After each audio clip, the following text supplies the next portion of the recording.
I'd only been in Paris for a week, but already I'd Okay, fallen in love with this is a game that I played a lot in college and late in high school. What I would not give to still have my original copy, but I digress. I also need to point out that while I myself was very much a nerd and a geek growing up, very few people I was around shared this status with me. I was not an island unto myself per se, as I had some friends who watched Star Trek or Star Wars with me, but when it came to gaming, I was kind of alone. So I never really played the LucasArts point-and-click games that most everyone else cut their teeth on in the 90s. Now, I know about them, and I want to play them one day.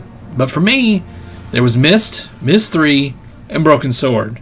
Those were my 3 PC games that I played for the most part. There were a few others, but for the most part, those are the 3 PC games that I played whenever I was in high school and college. Now, I also want to reveal that I'm going to be playing the Director's Cut version of this game, which has new content and story that I have seen some of on the DS handheld port, but that port was not voice acted, and I didn't complete it. I don't know why. It just didn't appeal to me like the original PC port. I also have an original release copy for the PlayStation. Yep, I have one of those PlayStation mouses, and I have played the game through on it. It's, you know, not a great way to play the game, but it works. Lastly, the original release is available for download free with the purchase of the Director's Cut. So if you prefer the original like me, you can play it in all its original PC DOS glory. All that being said, is the game good? And is the Director's Cut better? Let's find out. So, you play as George Stobart and Nico Collard. I'm not very good with French pronunciation, so I apologize to any French audience members in advance. George Stobart is a wisecracking American lawyer / tourist, and Nico is a freelance tabloid journalist in France. This dynamic duo is attempting to solve a string of murders perpetuated by a costumed killer.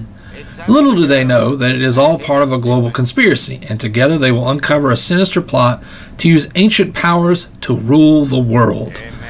George is our unqualified Indiana Jones, and Nico is the original release, played a much smaller role, but it's been expanded here in the Director's Cut, with new plot portions to participate in. This story is not the best story ever put into a game, but what makes it work is the clever dialogue delivered by characters you play and interact with. For games like this to work, NPCs need to be memorable, and they certainly are here. There are several examples of zany and strange interactions that will produce a chuckle from the player.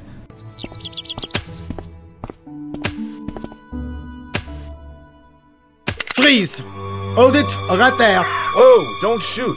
I'm innocent. I'm an American. Can't make up your mind, huh? Is it as funny as those LucasArts games? It's difficult for me to say, having not played them, but I will say that I think the tone is more serious here, and if you enjoy the LucasArts, then this game is funny, but probably not as funny as those games, but this game does deliver something that those other games that I'm not sure they deliver, but they don't seem to deliver based on the reviews I've seen and some of the footage I've seen, is that this game here and the games that followed in the series, they deliver more real-world stakes, I guess you could say. They're a lot less tongue-in-cheek and more serious with some dry wit. Very, very Indiana Jones-esque stuff going on here. Do you have a boyfriend? Moving on to the presentation. Pardon me. The presentation for Broken Sword is designed to set it apart from its LucasArts projects of the time. The visual tone is much more dark, but still bright enough. It is cartoon, but more realistic cartoon style, as strange as that is to say. The art reminds me of the Swan Princess and Thumbelina, or if you want a Disney comparison, Small One or even The Black Cauldron. This was a good choice at the time. During the mid to early 90s, animation had seen a bit of a renaissance, and it fits into that era nicely. At least everything that was from that period. All the Director's Cut material is from the 2000s, and it's obviously cel-shaded computer graphics, especially Nico's character model.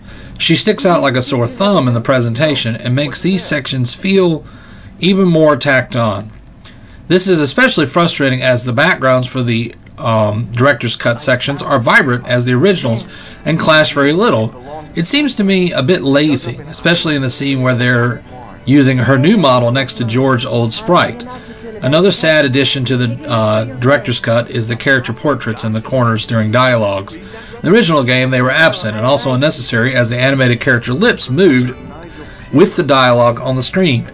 The art is good enough to stand on its own merits, and sometimes they remove effects from the game in favor of the photographs. The new content also does not completely match with the old style as well, and it feels like an attempt to make the art more modern, which is not only unnecessary as the original art is good, but damaging to the presentation, as overall the two sides of the coin don't seem to match. Sound is good, with a great deal of ambient sound and memorable music. What is truly the best element of the game, though, is the voice acting. The principal and supporting cast bring to life what could have been a very dreary and tedious story. Hi there. What? What's your name, kid? Who are you calling kid? Who the hell are you? I'm George Stobart, and I'm with the good guys. You're a head case, mister. A few sandwiches short of a picnic. The goal of the producers was to make the game more serious than its contemporaries and more film-like, at least according to what I've read.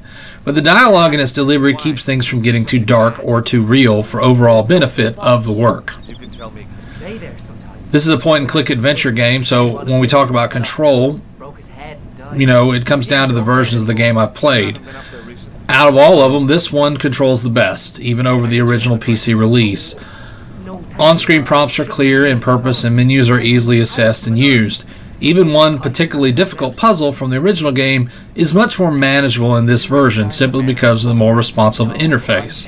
Not much can be remarked about point and click, but as far as the genre goes, it's pretty good.